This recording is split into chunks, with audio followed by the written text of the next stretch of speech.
23 अगस्त शाम 6:04 पर भारत अंतरिक्ष में एक इतिहास रचने जा रहा है, क्योंकि विक्रम लैंडर चंद्रयान 3 से निकलकर सफल लैंडिंग की कोशिश में एक तरफ वैज्ञानिक जुटे हुए हैं, तो वहीं दूसरी तरफ अब आध्यात्म का भी सहारा लिया जा रहा है। इसरो के वैज्ञानिक लगभग ये निश्चित कर चुके हैं और पूरी तरीके से आश्वस्त हैं कि विक्रम 3 लैंडर जो है वो सफल लैंडिंग करेगा, लेकिन कहीं ना कहीं आध्यात्म का भी सहारा उसमें लिया जा रहा है। और मुंबई के मालाड में स्थित चंद्रमूलेश्वर महादेव मंदिर में खास यज्ञ पूजा का आयोजन किया गया है।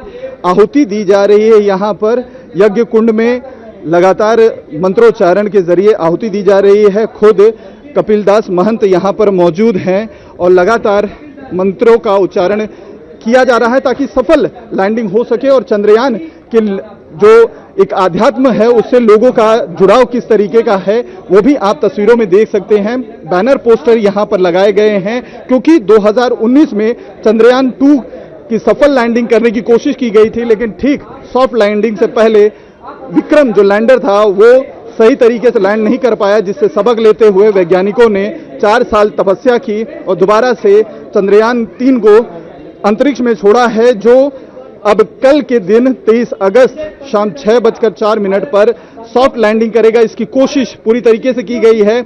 आध्यात्म का सहारा एक तरफ, वहीं वैज्ञानिकों का जो दावा है वो भी देखा जा रहा है, क्योंकि उनको इस बार पूरी तरीके से उम्मीद है कि सॉफ्ट लैंडिंग होगी। इस बारे में उन्हें कोई संशय नहीं है। यहाँ पर जो पंडित जी हवन कर रहे हैं उनसे बात करते हैं। पंडित जी, आपका शुभ नाम? जी नमस्कार, मैं राजेश्वर शास्त्री। यहाँ पर जो हवन हो रही है उसका मकसद क्या है वो जरा बताइए। जी, हमारा यही उद्देश्य है कि हमारे देश की ओर से हमारे देश के वैज्ञानिकों ने काफी प्रयत्न कर और काफी मेहनत कर चंद्रयान 3 को चंद्रमा पर छोड़े हैं, और लाखों साल पहले हमारे ऋषि मुनि ने यही कोशिश कर हमको यश प्राप्त करके दिया है। और इसलिए हमारा भारत देश पहले विश्वगुरु था, आज भी और कल भी बनेगा, हमारा विश्वास है।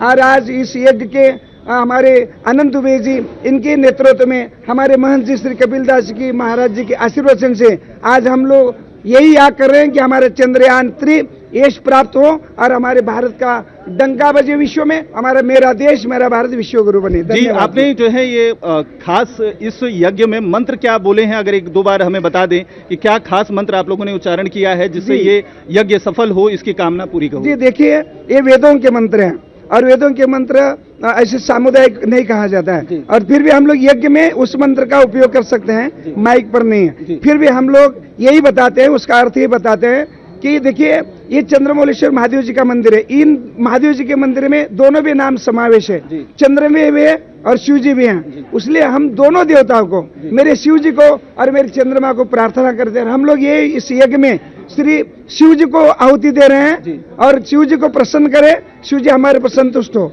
और दूसरी आहुति हम लोग विशेष करके प्रधान देवता हमारे चंद्रमा है, क्योंकि चंद्रमा पर हमारा आज कार्य है, तो चंद्रमा प्रसन्न हो, इसलिए हम लोग शिव जी और चंद्रमा को प्रधान बनकर यहाँ पर यही यज्ञ कर रहे हैं। देखिए, भगवान चंद्र को मनाने की कोशिश की जा रही है, क्योंकि इस बार सबसे ज्यादा निगाहें भगवान चंद्र के ऊपर लोगों की टिकी हुई है कि 2019 में जो सॉफ्ट लैंडिंग असफल रहा था वो इस बार न हो, इसलिए महादेव के मंदिर में खुद चंद्रमा के लिए आहुति दी जा रही है। आनंद दुबे जो शिवसेना के यहाँ पर नेता हैं वो भी आहुति देते हुए दिखाई दे रहे हैं, उनसे भी बात करते हैं।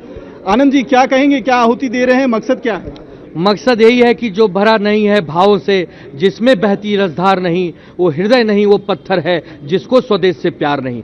हम अपने भारत देश का डंका पूरी दुनिया में बजाना चाहते हैं, हमारा तिरंगा पूरे दुनिया में लहराए, इसी मनोकामना से आज ये पूजा हो रहा है। मुंबई के मालाड में चंद्रमौलेश्वर महादेव भगवान के मंदिर में हमारे उदासीन पीठेश्वर, हमारे महाराज, हमारे कपिलदास जी मुनि और शास्त्री हमारे महाराज, इनके आशीर्वाद से यज्ञ हो रहा है कि जिस प्रकार 2019 में पूरी कोशिश के बाद भी कहीं न कहीं हम असफल रह गए, हे चंद्र देवता, हे महादेव, इस बार वो गलती न हो। इस बार हमें भरपूर आशीर्वाद दीजिए, ताकि जब 23 अगस्त को संध्या काल हमारा यान इसरो द्वारा जो भेजा गया है, जब इस चंद्रमा पर पहुंचे तो पूरी दुनिया में तालियां बजे और दुनिया देखे कि भारत, जो सनातनी भारत, जो हमारे पूर्वजों का भारत, हमारे साधु संतों का भारत, हमारे ऋषि मुनियों का भारत, श्री राम भगवान श्री कृष्ण का भारत, देखिए कैसे अपने भारत, अपने तिरंगा पूरी दुनिया में लहरा रहा है। 2019 में असफल रही थी लैंडिंग, इस बार कितने आश्वस्त हैं? या आध्यात्म का सहारा लिया जा रहा है? वैज्ञानिक तो जो है अश्योर्ड है। 100% हम लोग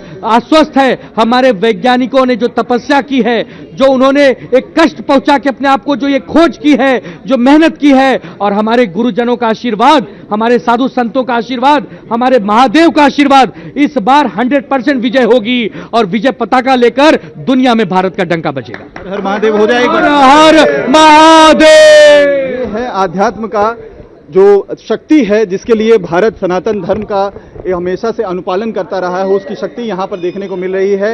यज्ञ और हवन हो रहे हैं, खुद कपिलदास महंत यहाँ पर मौजूद हैं। चंद्रयान के जगह जगह पोस्टर्स लगे हुए हैं, पूरा माहौल यहाँ पर बनाया गया है, क्योंकि वैज्ञानिकों का दावा है कि पिछली बार जो खामियां रह गई थी 2019 में, वो इस बार ना हो, इसका पूरा कोशिश किया गया है, उसकी पूरी तरीके से स्टडी की गई है और उसी के तहत उन सारी चीजों को दुरुस्त करके चंद्रयान 3 मिशन को इस बार लॉन्च किया गया है। और चंद घड़ियां ही बची हुई हैं जब विक्रम लैंडर साउथ पोल जो चंद्रमा का है वहां पर लैंड करेगा और भारत इतिहास में हमेशा के लिए अमर हो जाएगा, क्योंकि दुनिया का पहला ऐसा देश होगा भारत जो दक्षिण ध्रुव पर पहली बार लैंड करेगा। कैमरामैन अरुण देवरुकर के साथ अतुल सिंह, इंडिया टीवी, मुंबई।